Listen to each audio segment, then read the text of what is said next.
Ay po. Kay Rochelle po. Apo. Ay, hello po. Wait lang po ah.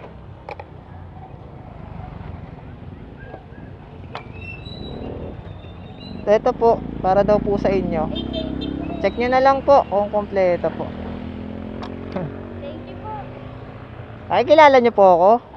Thank you po. Ay, pa? May sticker. Ay, sticker po. Sige po. Check nyo po yung tumbler kung magustuhan nyo po.